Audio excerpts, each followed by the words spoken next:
Today we're going to be looking at the navigation and radio of the new Ford as well as the Mercury. Let's get started. You have several different options as far as turning the radio on. You have the hard button that's up on top that says volume or push, or you have the soft button that says audio off. If you press the audio off, because it is a touchscreen, you have the ability to end up turning your radio on accordingly. You have several other buttons that are going to be hard buttons, and then there's anything that's going to be on the screen is going to be a soft button. So you have AM, FM 1, and FM 2, satellite radio 1, 2, and 3. And with this, you can press the soft button, and it will end up going accordingly. If I want to listen to my favorite FM 1 stations, which just happens to be jazz, I can do that. Or I can press my satellite and listen to my favorite stations accordingly that way. I can also, if I press the hard button, which is the radio button, it will actually cycle through all of the different accordingly AM, FM, satellite as far as my different presets. I also have a media button, which would be the second button that's down underneath the radio. And with this, I actually would have the ability to watch the DVD. I've got my music jukebox, which allowed me to end up storing up to 2,400 songs on this system, as well as I have a user device, which I've currently paired up with my Bluetooth phone, and I can press, and it will actually play a song from my phone. I've actually already got synced. Why can't I find you? Why have you gone away? So you'll see currently this is a phone that I've got stored, a song I've got stored on my phone, and with it I can stop it.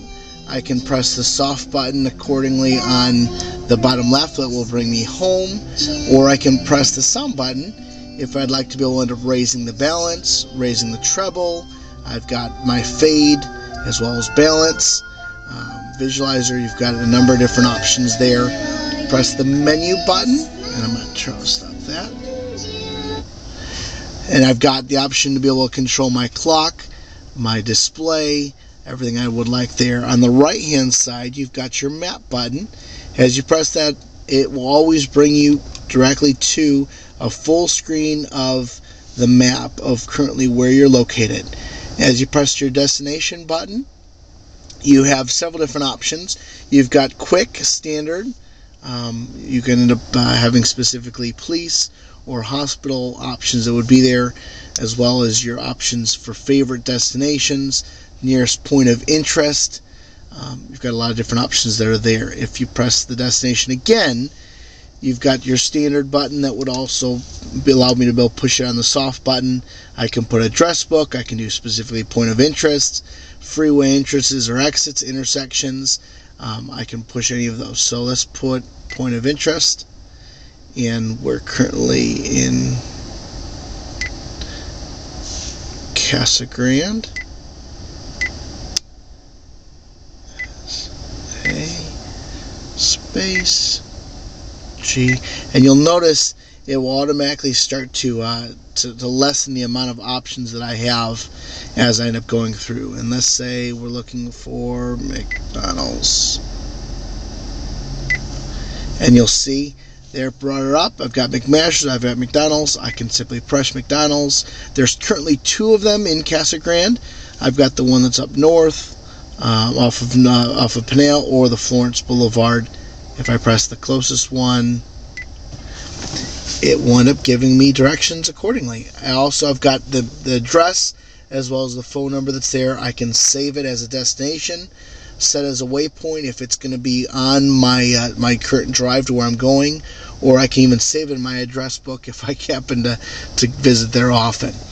As I press the destination again, it brings me through, and I've got the option to edit my route accordingly. If I press the navigation button, it will end up giving me map preferences, route preferences of if I want to always avoid freeways or toll roads.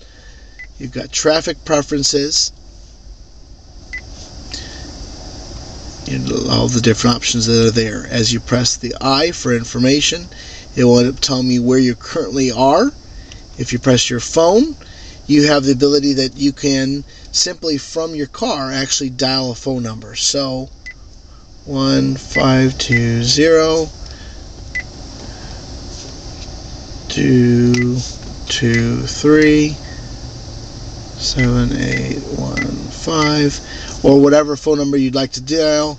Press send, and because this is already paired up with my phone, it will actually end up going directly through my Bluetooth, which would allow me to be able to end up completely using my voice to be able to do it without any issues or problems as far as new traffic laws may end up happening accordingly. So I've got my phone book that this will also sync your currently cell phone book with it.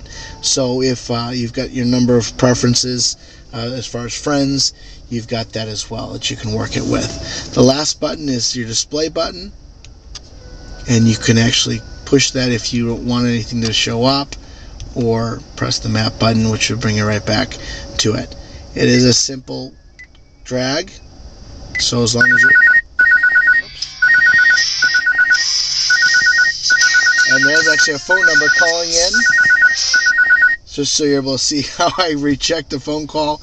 And what will end up happening is if that phone call came in with a phone number, it would also tell me who was calling directly on my navigation screen. Hope you enjoyed this, and appreciate your time.